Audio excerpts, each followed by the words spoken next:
Creative Magic Club.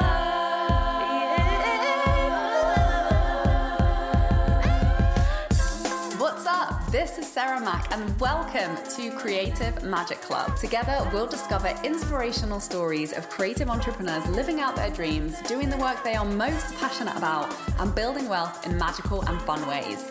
While building a six-figure income as a writer and coach, helping other women to launch their dream businesses, I've connected with so many incredible people and seen it proven again and again that you can thrive financially doing whatever it is you are passionate about. I'm here to share life-changing strategies for mindset, making money, and reaching more people with your work in a business and life filled with creativity, freedom, and fun.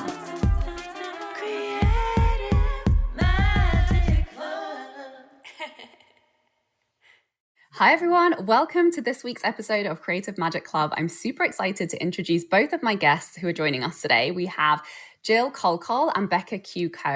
who are from Gabriela Los Angeles, which is a grassroots, historic Filipino women's organization fighting for the rights and welfare of women and children in the Philippines and abroad. Hi, thank you so much for joining. Hi. Hello. Thank you so much for having us, Sarah. Yeah. So excited to talk to you and to share your work with everyone today. So I would love to kick this conversation off by just telling us a little bit about who you are and what's your story with how you came to doing work with Gabriela.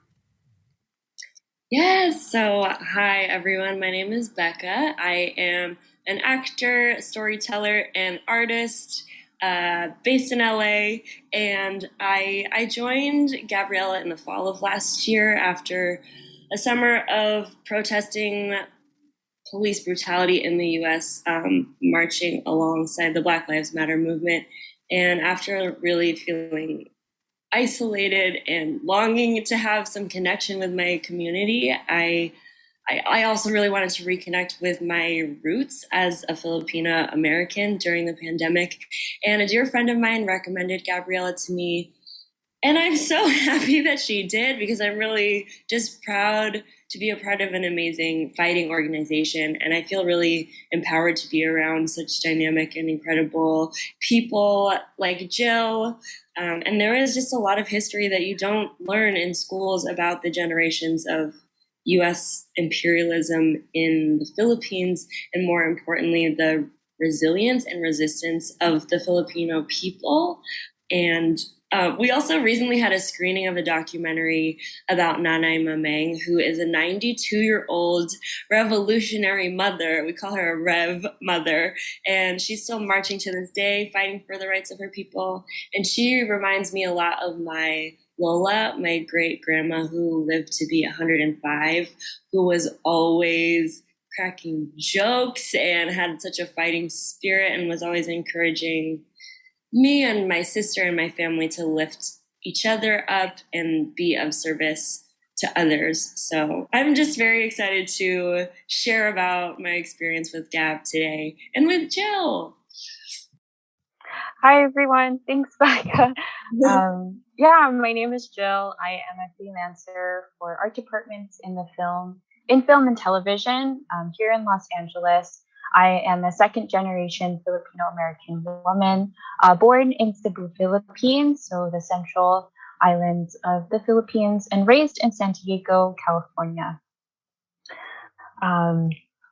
What propelled me to join Gab was really the sense of community and collective action towards addressing the problems of Philippine society. I joined the Los Angeles chapter in 2019. I had moved to LA from San Diego, and I was looking to connect with more Filipinos in the area. It was through their educational discussions and learning more about Filipino history and struggles of the Filipino people that I began to become more involved. As a naturalized U.S. citizen, I was fortunate enough to visit my homeland, and I found that every time my family and I visited, we saw increasing pollution and poverty in our area. I questioned why so many Filipinos must work abroad to make a living and why my family had to move abroad. And it was really through learning about my own identity and being aware of the effects of decades of colonization that can still be seen through to this day, that encouraged me to take up the fight in organizing for long-term change. So we shared a little bit about our bio. We want to share a bit more about what exactly is Gabriela.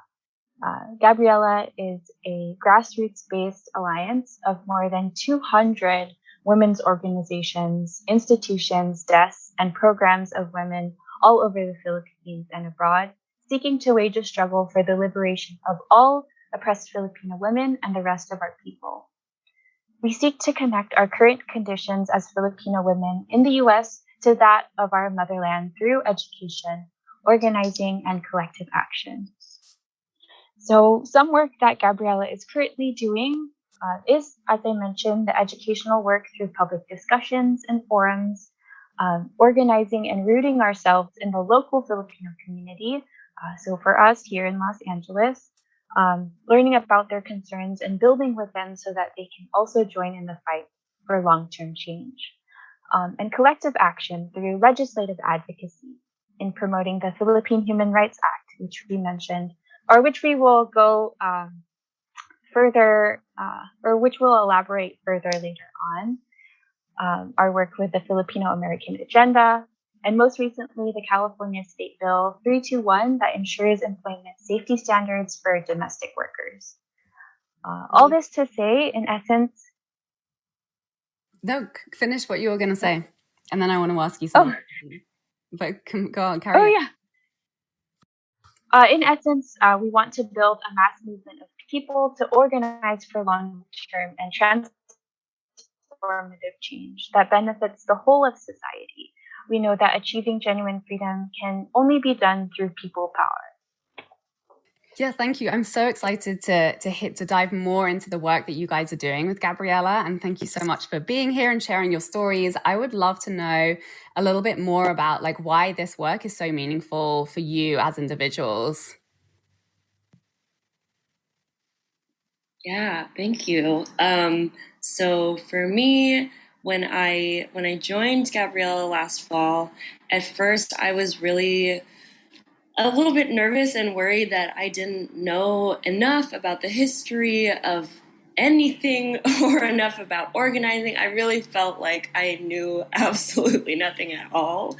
And but what I am learning and have been learning is that it's a process. I continue to be engaged in projects and just learn more every single day. And it's important I just want to remind people, it's totally okay and right to be in process and to be wherever you are, because truly no one is an expert. People may have a little more knowledge in different areas, but I think it's just important to just bring you exactly as you are to the table. And that's why we do it together, because we are a collective. We all have different knowledge and experiences and perspective that we can bring to the movement, and we can adapt whatever skills that we have to the movement, whether you think that they are useful or not. Especially for me as an actor and a storyteller, I've found that there are so many ways I can contribute, which I wouldn't have imagined before. So yeah, it's for example, we did a typhoon relief fundraiser in December, and it was really, really fun and a great opportunity for me to get to MC and bring some different musicians that I know together in order to raise awareness and raise funds to support mutual aid efforts on the ground in the Philippines. So yeah, it's just brought me a lot of joy and strength in community that I didn't really realize it existed before joining, especially during a really rough last year during the pandemic when I really needed it. And I feel really grateful and empowered to organize alongside people who are just so passionate, who are students, nurses, technicians, artists, and I encourage everyone to join a grassroots organization. If you're feeling alone in the fight for liberation, if you're feeling overwhelmed by the state of things, or are just wanting to learn more and get involved, because you have a voice and you can use it, and you will be supported by others in your community who want to fight for a better world with everyone.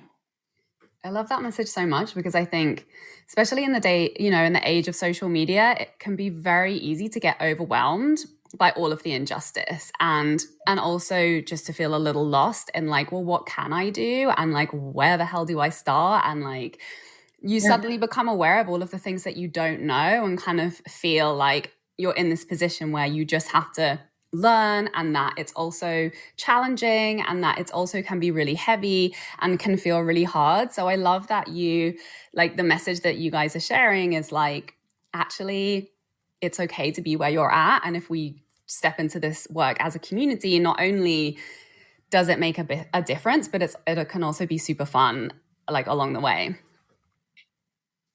Totally. 100%. Yeah.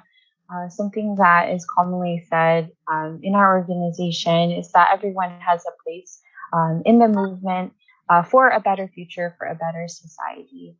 And to echo the message of community, currently right now, Gabriela has a little over 20 members, and everyone contributes to the educational discussions, the community action, the local community action in phone banking, Filipino community members, and seeing where their concerns lie, and how we can collectively take action for their immediate conditions to be changed. Amazing. So what do you wish more people knew about like the kind of work that you're doing at Gabriela, and how it relates to the Philippines, and what's the most important for you to raise awareness around at the moment? So many of us are aware of the racist violence that's been committed against the Asian American Pacific Islander community. And we've been facing a lot of racist attacks and violence in the US and abroad. And many people don't know that this racist violence didn't start with the pandemic, or even with Trump's racist scapegoating of all Asian people. But there is a lot more awareness around it now. And the US's history of imperialism and war, militarization, and funding of the mass murder of millions in the Asia Pacific has led to this dehumanization and objectification of Asian people in the US for generations, not to mention Hollywood's very limiting and negative stereotypes. And all of this has been under the guise of fighting for freedom.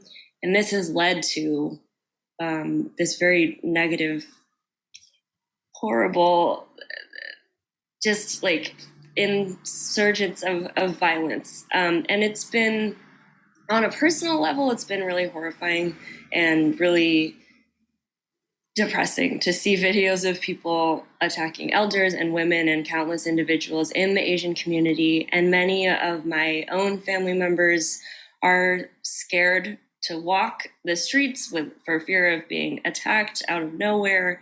And it's just so important that as a community and as allies, we need to speak out against this violence and support one another during this time. And Gabriela is aware, and it's very important to address here, that the problems that we see in the US of police violence and racism are inextricably linked to the problems that people in the Philippines face. So an example of a recent violent act in the US was actually Angelo Quinto, a 30-year-old Filipino man, was killed by police in Antioch, California, December 23rd of 2020. Angelo was experiencing a mental health episode and was met with police brutality rather than medical attention when his family called for help. And Angelo was taken to the hospital after Antioch police officers handcuffed and knelt on his neck for at least 5 minutes. And videos show his lifeless body being taken by paramedics from his home. This is something that we've seen in the case of George Floyd. This is something that police officers are trained to do, and it's horrible. And Buy-in USA, which is one of Gabriela's alliance organizations that we work very closely with, they've called for the Filipino community and allies to support the Quintos family's demands to the city of Antioch. One, to immediately ban this use of the knee-to-neck restraint, which police have been trained to do. And again, I said this, but we saw this with George Floyd, and these are not the only cases. Two, to establish and fund 24/7 mental health crisis response teams. And three, to require body cameras and dash cameras for police officers. And just to share an example, in the Philippines, Jennifer Laude, a 26-year-old transgender Filipina, was brutally strangled to death by Joseph Scott Pemberton, a U.S. Marine participating in military exercises in the Philippines. And in response, Gabriela had an international campaign, Justice for Jennifer Laude, in 2014. So the solution to this violence is not more policing, because if 2020 has taught us anything, it's that police will protect property and not lives, especially not working class Black and brown lives. So Gabriela, as an org, understands that we need to solve racist violence at its root and not rely on policing, which only perpetuates more racist violence on Black and brown and Indigenous lives. So if it's not policing, then what is the answer? And there are actually several parts that make up this answer.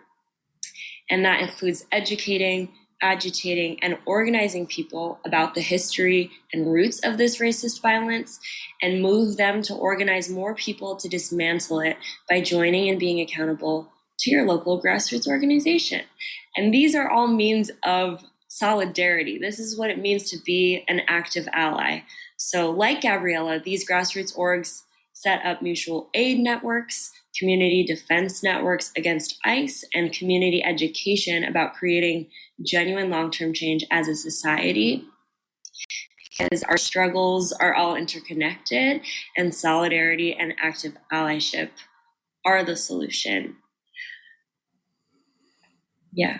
Thanks for sharing. And it's, it can feel hard to talk about, but it's at that point where we need to be making noise about this. And there's so much gratitude for organizations for like Gabriela and being able to provide that education so that people do feel empowered around the fact that there are real solutions that we can all take action on and that we can all participate on, and yes, making noise, and yes, failing forward. And even if we don't know exactly what it is, to be trying that and to be having these conversations, and to be sharing this information amongst us, and, taking the real actions that lead to, the most impact and the most change as much as possible. So can you tell us, what is it that you have going on that people can actively support with, that, you have that awareness around what will really make a big impact right now?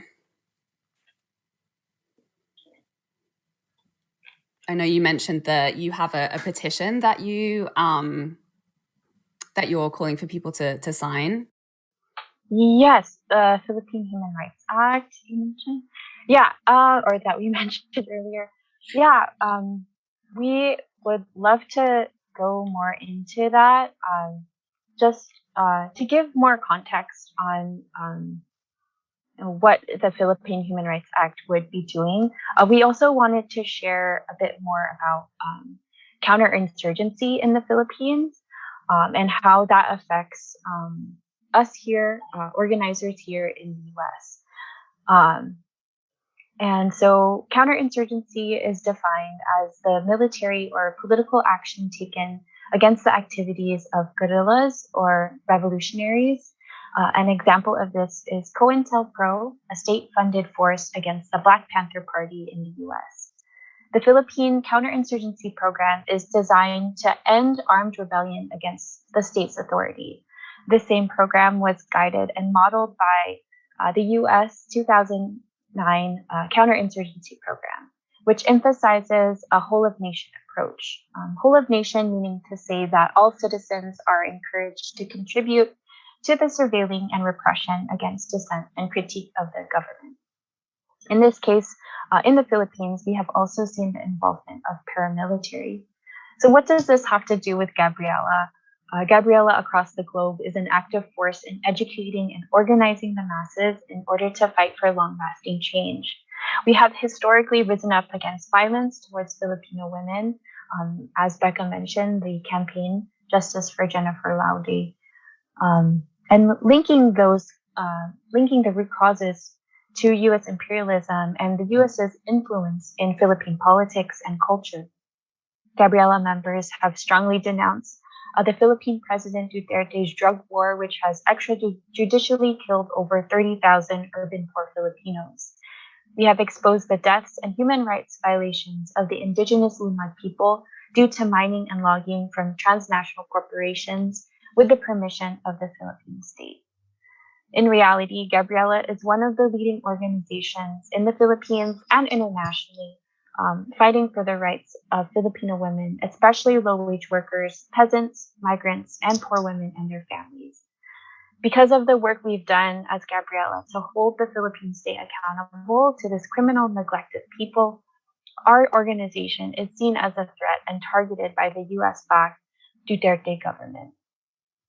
Actually, in July of 2020, in the midst of the COVID-19 pandemic, the Anti-Terror Act was passed by the Duterte administration. This piece of legislation designates people who criticize the government as terrorists and legalizes the arrest, surveillance, and detainment of these individuals. It is used to blatantly attack people's democratic rights, silencing activists like me and Becca here, not just within the Philippine state, but also organizations and advocates overseas. This act can be seen through the lessening of activists, mass arrests, extrajudicial killings or assassinations. In the case of 39-year-old Zara Alvarez, a paralegal for the human rights group Karapatan, and a peasant organizer from the island of Negros, she was red tagged heavily surveilled for years by the government. Her work in assisting and helping peasant farmers was considered a threat, and in August of last year, she was brutally assassinated. In a recent report by Karapatan, there have been more than 308 activists murdered, 214 cases of torture, and more than 2,507 cases of illegal arrest and detention. This really shows the dangerous character of this type of legislation and the Philippine government's neglect to address the true concerns of the people by implementing this counterinsurgency program instead of actually providing food, shelter, mass testing, and vaccinations to its citizens. So to link back to the action, what can we do about it? As I mentioned, these crimes do have the backing of U.S. security funds. Since 2016, the United States has sent over $550 million to supply the Philippine military and police. It is our tax dollars that are funding the human rights violations in the Philippines. And as members of Gabriela and as people in the US, we have an opportunity to contribute to the fight for national democracy and human rights in the Philippines.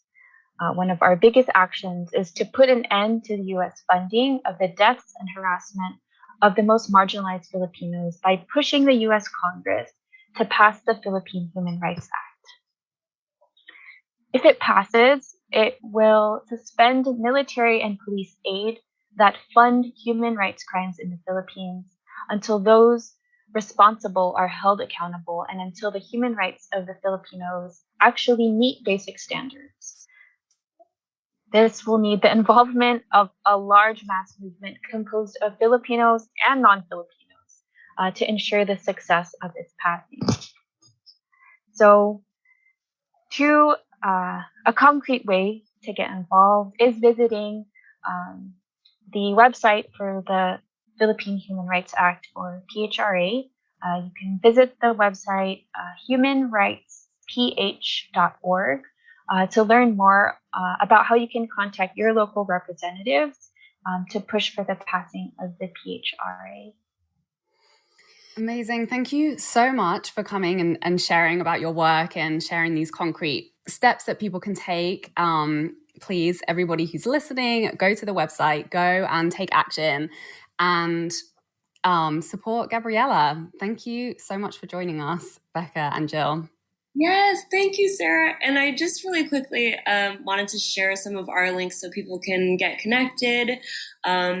Again, I'm highly, Jill and I encourage you to get involved with your local grassroots organization. This is another step that you can take to be involved. If you are interested in joining the long-term movement with an organization rooted in global anti-imperialist movement, join Gabriela. We have chapters all over the US as well as internationally. You can visit us on Instagram at Gabriela Los Angeles, or visit our website, which is www.gabrielala.org. For more information on our actions and current campaign work, you can check out our Instagram, or you can email us directly for our newsletter at gabriela.usa.losangeles@gmail.com. And if you need support finding your local grassroots org, we are also happy to get you connected. And Jill has one more quick thing to share. Go for it. Yeah. So depending on when you are hearing this, we do have a public educational discussion. It's titled PSR, or Philippine Society and Revolution. It is open to the public, and it's online, so you can join from wherever you are in the world. It'll be Saturday, June 5th and Sunday, June 6th, 9:30 to 12 p.m. This is Pacific Standard Time. And yeah, connect with us in LA. And as we say in the National Democratic Movement, Makibaka, wag matakot, dare to struggle, don't be afraid. Yes. Thank you so much. Thank you. It's been such a pleasure having you on the show. And please, everybody, share this episode. Please leave your comments. Please subscribe. Please review the show to help get this out there to more listeners. And thank you so much for watching. Bye. Bye. Thank you. For more inspirational content, head over to my website withsarahmac.com, and please support the show by liking, commenting, and subscribing.